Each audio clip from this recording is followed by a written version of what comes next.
Welcome in, Falcons fans. Your boy Russ Lewis back at it again for more Atlanta Falcons content. And I know it's been a second, but we are back. Obviously, the Falcons are in training camp right now. They just completed day 5 at the time of this recording of a training camp. First day in pads.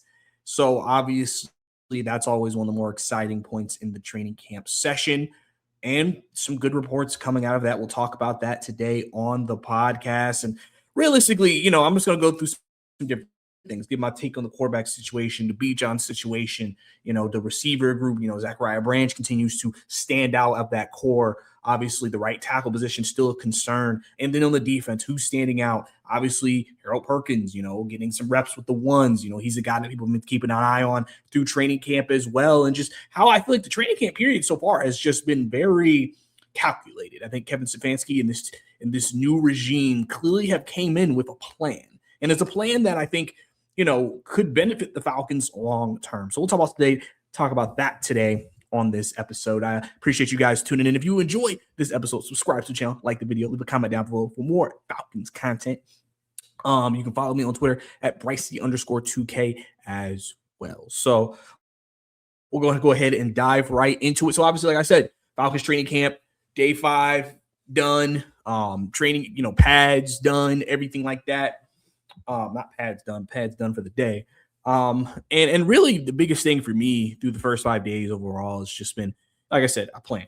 It seems like they've had a plan about everything. Again, you're not going to agree with everything they do, but they've had a plan about everything. And I think, I've heard that the practice sessions haven't been as long as they've been. Usually the Falcons go closer to 2 hours, which you're used to.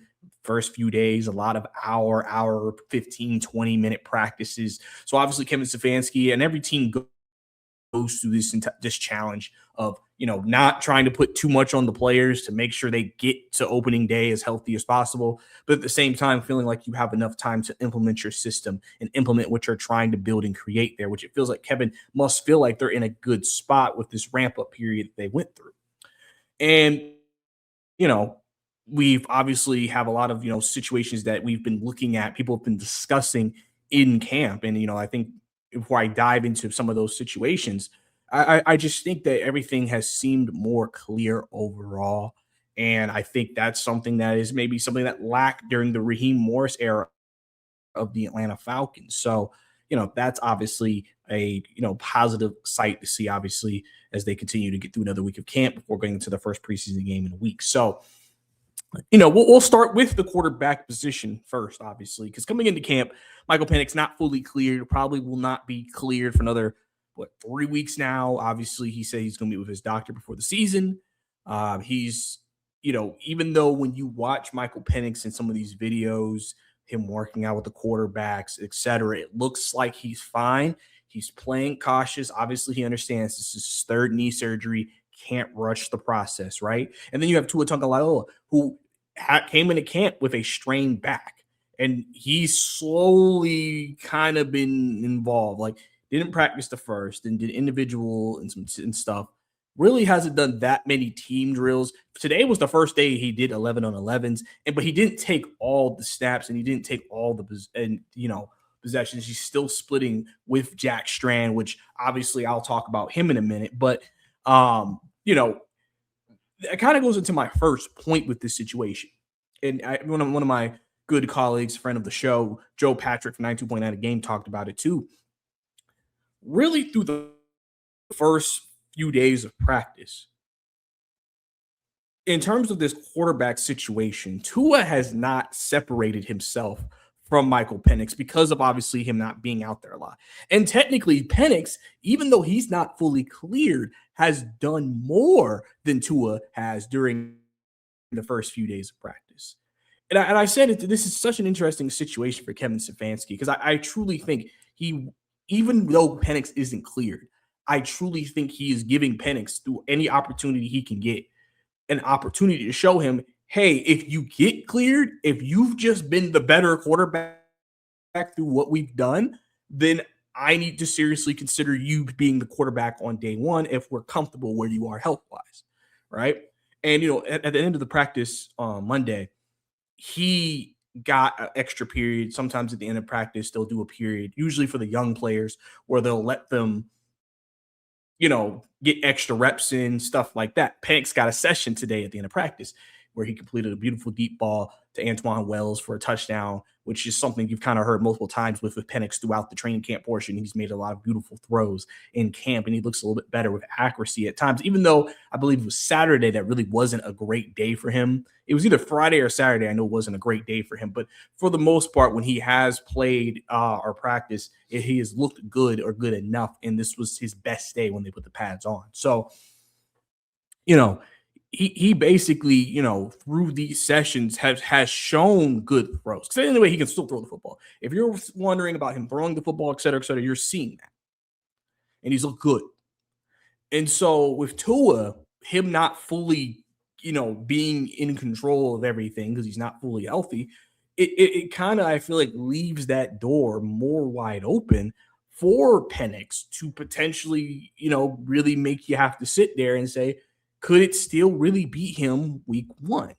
Um, I think coming into training camp, I think a lot of people believed, okay, well, if Penix isn't healthy in 11-11s, Tua is going to take all those reps probably. And that hasn't even been the case, right? And obviously, Jack Strand's taken the majority of first team reps in this entire training camp so far, just due to the injuries to the quarterback position. So I think that is something that is going to be interesting to keep an eye on. And obviously it makes me interested to see if Tua plays in preseason games. Obviously, if you missed it, Kevin Stefanski said starters are going to play at least in the first and last preseason game. That second preseason game, since they have those joint practices against the Colts, they're not going to play their starters that week. Obviously, one of the assumptions coming into the training camp period was potentially, Tua is going to play in the preseason games. If Penix got cleared, maybe he would. He's not clear, so he won't. But this is like it felt like this is a Tua gets the quarterback job on a silver platter. He just needs to not be bad. And now it's like he may not even play in the preseason. With the back, they may not want to play him in the first game. And then by the third game, we'll kind of see where they are with him and with Tua. So with Penix. So quarterback situation, very interesting so far between the two guys. Because like I said, Penix has made some good throws, and he's made some highlight throws through this camp so far. So that's something you cannot ignore if you're Kevin Stefanski. But then obviously, like I said, Jack Strand's been taking the majority of the first team reps. Jack Strand, obviously undrafted rookie. And Kevin Knight did a great job of kind of describing this, and I agree with this, is that, through his practices, yeah, there's some things obviously you could see could be better with him. But for the most part, when he's been with the ones, he's held his own. He doesn't look like a player who is just overwhelmed. Like, oh God, I'm going against the number one defense and I'm just overwhelmed. Strand, I believe a couple practices ago had a pick, but he also had a good touchdown. And he's also, just kind of ran the offense. And, Kevin talked about, hey, we need quarterbacks to be prepared like they are going to start. Because at the end of the day, listen, doomsday potential scenario is that Tua is not healthy and Penix is not healthy. And then you got to go to Jack Strand or Cooper Rush, who they signed at week one, right? And, these reps are very important just for his development in that way. And like I said, for an undrafted rookie to kind of come in there and not seem overwhelmed is a win. Being solid for an undrafted rookie in this situation is excellent. And so that's something that you just kind of hope he continues to grow from and grow with as he moves forward. I know he's been a very popular name in camp because a lot of people, he's the undrafted rookie darling of the Falcons training camp of just, could Jack Strand maybe, make the Falcons coaches just wonder, should we give him more consideration than we have? And then, like I've mentioned, if there's injuries, is he a guy that could be suiting up for the Atlanta Falcons on a regular season football game? So obviously that's something as well that, people are going to keep an eye on. And obviously Cooper Rush comes in. Cooper's a veteran. He won a game with the Cowboys, but he's looked good. It seems like he's getting more comfortable each day with practice. So, and he's made some good plays. But even like I said, some people said that, even on the first day of pads, Jack Strand had a better day than Cooper Rush. So, that's, like I said, a veteran in this league versus a rookie and an undrafted rookie at that. And he's been looking good. So that's a good sign as well for the Atlanta Falcons in that regard. So the quarterback situation is very, very interesting right now. It'll be interesting to see how this next week of practice kind of goes. I believe if I read it correctly, they will not be in pads Tuesday, but they will be back in pads Wednesday. So they will be in pads again in a couple of days. So if I'm wrong, somebody correct me on that. Um, Going into Bijan's situation, obviously, I'll touch on this. Bijan obviously has been sitting out all training camp so far due to contract negotiations. Apparently, that they're working on a new deal to try to get him signed. That is something that Ian Cunningham and the regime has said they want to get done. They've already re-signed Kyle Pitts. They've already re-signed Drake London to new extensions. They gave Matthew Bergeron, even though I'm surprised by the number they gave him, they gave him up. Obviously, this regime has made a core prospective decision to lock up key players they see as part of this future.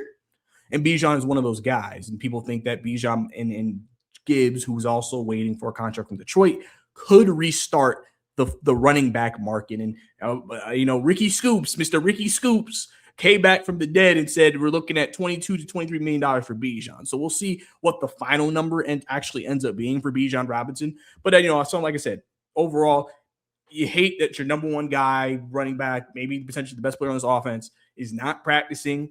I feel like through what I've seen through videos, I feel like it's a situation where I think Bijan's just listening to his agent.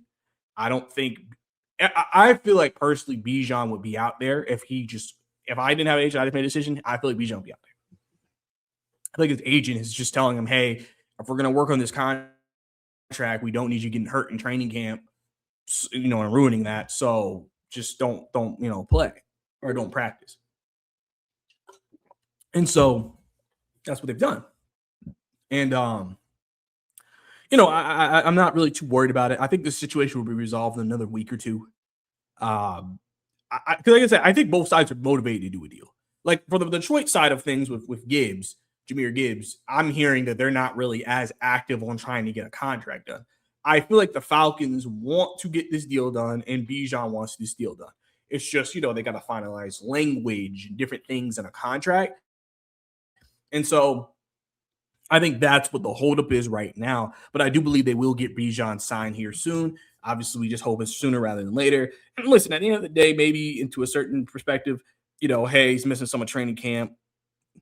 Maybe he increases his chance to be healthier through it, et cetera, et cetera. Those are just things you think about, right? So, like I said, they do that. What's another topic I want to touch on here? Let's talk about the right tackle spot. Obviously, that's a big question. That is a very, very big question right now for the Atlanta Falcons. With that right tackle position kind of being in flux, right? Michael Jarrell and a couple of other tackles kind of took first team reps at that spot. So clearly they're rotating through different tackles right now. So obviously that kind of shows you where they are with that perspective. If you remember, Juwan Taylor on the PUP list, not practicing, but they expect him to be off that soon. So he should be returning to practice at some point. And then Wanya Morris, who they got from Kansas City, was in a brace today at practice. That is something that apparently is new. Look a little hobbled when he was out there, so concern there. So the Falcons right now, that right tackle position is continuing for a second year in a row to be a major question on this offensive line. Obviously, the blind side for either Tua Tagovailoa or Michael Penix Jr. So obviously, if Taylor gets back and he stays healthy, the perspective still will be he'll be probably the starting right tackle week one. If not, hopefully we'll see if Morris's injury is any serious. Hopefully he can get back and he'll be good to go. So that's something also to keep an eye on. And, if not, Michael Jarrell has a great opportunity here. He was another guy they acquired from the Seattle Seahawks last year. Could potentially be a guy who, like I said, he's starting week one. I don't know how you feel about that, but all these guys have experience playing, starting some games in the league. So this isn't like these are the first time guys getting some actual playing time. But I think that's a very big story for the Falcons moving forward. It's just that right tackle position.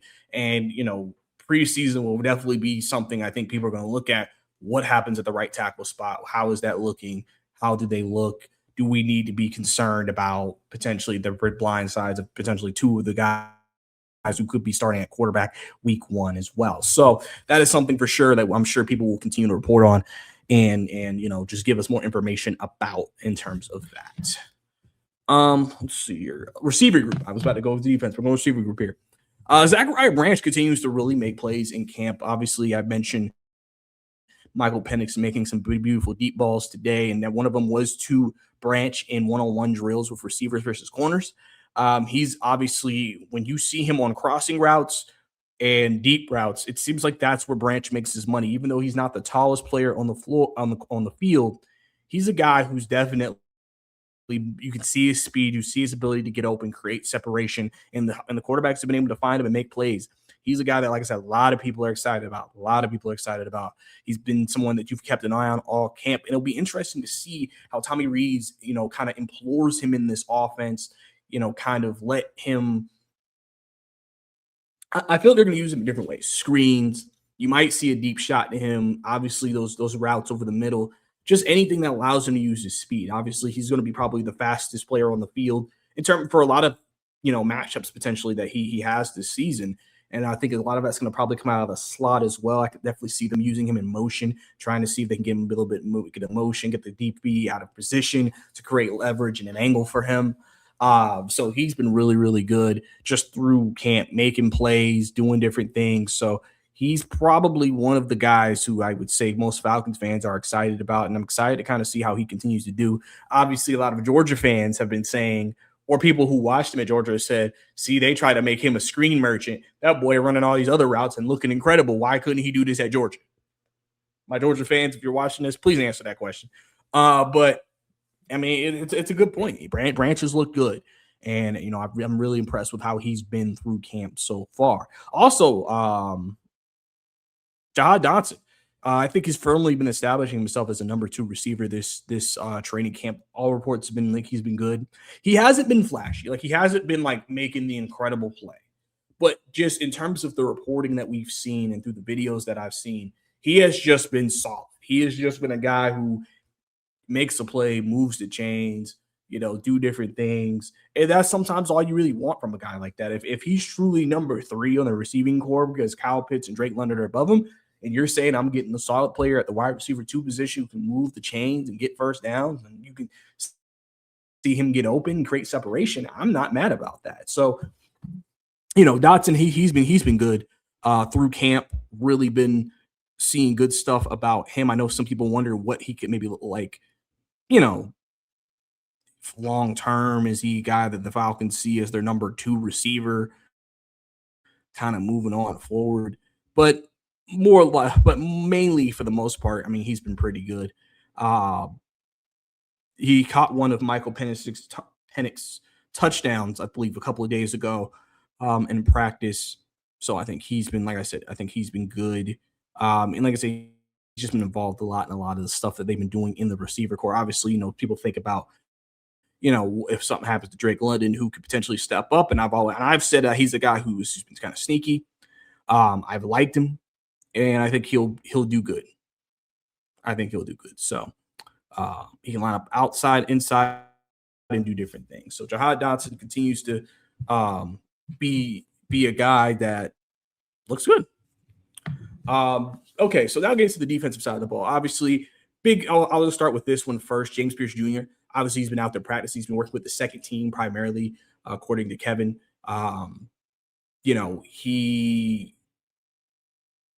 We don't know when the league's going to rule on him, so he's just preparing like he could maybe play, but we'll have to see. Obviously, also today at the practice, Jeff Ulbrich returned. Obviously, if you heard the unfortunate news, his wife passed away due to cancer, was not with the team a few days last week. Came back today. Obviously, he didn't have to, but obviously he chose to came back. Obviously, wish the best for him and hope he's okay through this period of time. But he was back at practice today. Obviously, the players talked about how they kind of wrap their arms around him and just support him and let him know he's there for him, and etc. So really, really connected group. I would say that defensive unit is. Obviously Jeff Ulbrich has been a great leader and a great mentor for I think a lot of the players on the defense that are still there. And I think for them, they just really feel for him right now, as a lot of us do right now. But he came back today, and overall, I think the defense, they're doing different things.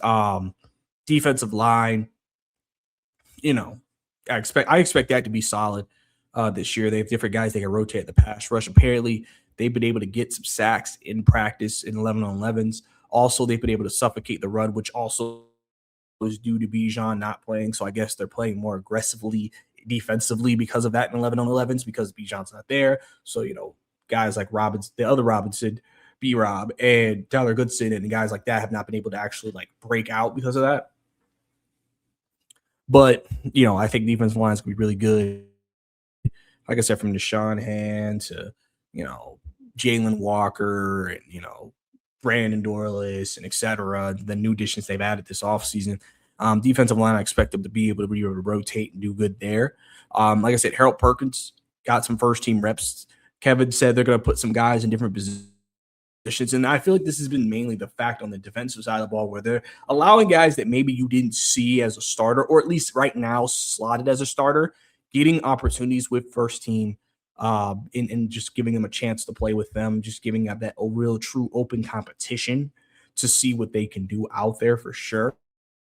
Obviously, Kendall Daniels also came back. Obviously, we learned last week he's been dealing with this tendonitis. Apparently, he's had since high school.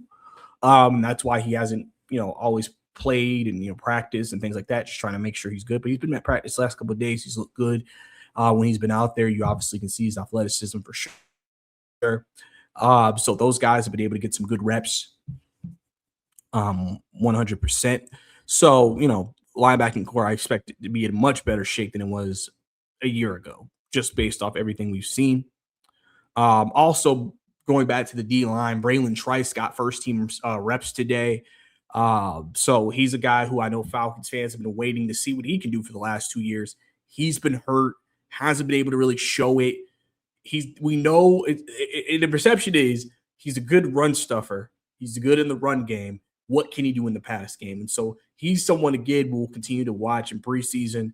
If he gets to the regular season healthy, hopefully we'll be able to see how he does in the rotation. Could be a sneaky player for the Falcons this year with them.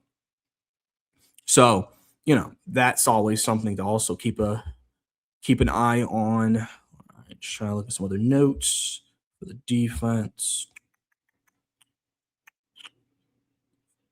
Let's see.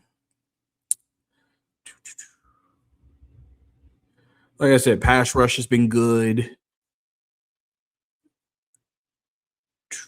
Running, they've been really good against the run. Christian Harris, Mason Smith, and Chris Williams all had tackles for loss. Falcons apparently today or Monday were trying a lot of different blitz packages, which is why you saw Harold Perkins and Kendall Daniels kind of get mixed into different looks throughout the day, trying to take advantage of their athleticism that they have for sure. Avion Terrell, he's a guy who I know a lot of people kind of ask him questions about, he's kind of been with the second group a lot, outside corner, nickel corner, second team. Today he took some reps at first team nickel. Today he also had his best day in coverage as well. Had a tight coverage on one play against Cameron Thomas for a coverage sack. And he's been better in team sessions than one-on-ones. So, that's good, obviously. I mean, you're going to be playing the game in a team setting anyway. So it seems like when he's, has an assignment, knows what he's supposed to do, is relying on his teammates. He's done really well there. But like I said, he's a guy who's obviously getting some run, getting some play here. And like I said, could be a guy who we've been wondering who's going to start that nickel position. Coaches have acknowledged that's an open spot right now between potentially him. I think AJ Woods has been a guy who's also gotten some reps there as well. If potentially Avion get to outside corner, potentially Mike Hughes, Clark Phillips is still in the mold to play or in the race to get that spot. So they have a lot of depth at that cornerback position. Obviously, we didn't even mention Kobe Bryant as another guy. Nerne Holmes is another guy who they have back there. So they have a lot of guys who can really play in the backfield in that secondary. So it'll be interesting to see how that kind of formulates out for the Falcons. But Terrell is making some pushes up the depth chart, up the list, and he's putting himself in a good position for success. So really, really happy about that for him. And obviously, I think there's not really been much about the safeties because pretty much it's Jesse Bates, Xavier Watts. they're doing their thing. City Brown's been a guy they've used kind of um, special teams, some nickel, some different stuff. He's a very versatile defensive back that they added, so I expect him to be kind of used everywhere, and et cetera, et cetera. So, overall through the practices, I think they've had a strong plan. The guys are getting reps. Guys are doing their thing. Nick Folk had a good session today. Billy Bowman was out there running on the rehab field with the helmet. Obviously, he's a guy who you wonder about in terms of, is he going to be even on the active roster day one? Obviously, he was a guy a lot of people were excited about from that rookie class a year ago. So is he going to be out there week one? We'll see.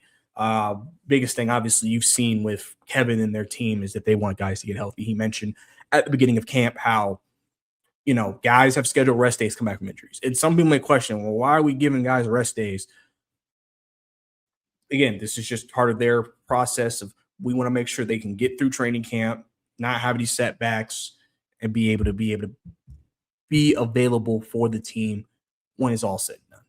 So it'll be interesting to see how, like I say, some guys get back from injury and how camp continues to go. Luckily, luckily too, through the first few days of practice, we haven't had anybody really. I mean, obviously, I mentioned Morris was in a brace, but we haven't had a lot of guys kind of be like any major injuries or the cart coming out or anything like that. Knock on wood. That continues for the team. Like, the Panthers have had a couple of guys have had to be carted off already. So that's like, I know that's like a thing, but, just an example of, health has been good so far through camp and et cetera. So be interested to see how they continue to, implement things. We'll see if Tua gets more reps as the week goes on, and we'll see how Michael Penix continues to progress as he continues to try to get healthy and get cleared in a few weeks potentially for the Atlanta Falcons. So obviously, guys, out of everything we talked about today, if there's anything y'all want to say, any thoughts, any comments that you want to leave down below, definitely do that for this episode. Try to be more consistent with Falcons content once again as we are getting into it. Preseason is coming up. Or, obviously we're going to work to get some guests on the show. Obviously, maybe, sometimes it's not as easy to talk about it by yourself. To do it with somebody, but obviously we're gonna have you covered here on the channel for sure. So I appreciate you guys for tuning in for this episode. If you want to subscribe to the channel, if you enjoyed this episode, so like the video, and like I said, leave a comment down below anything we discussed. Definitely go ahead and do that. And also you can follow me on social media at Brycey_2K if you want to catch up with me on socials about anything that's going on. I may be at training camp in 2 weeks. I'm not covering it this year. I've covered it the last 2 years if you've been following me for a while.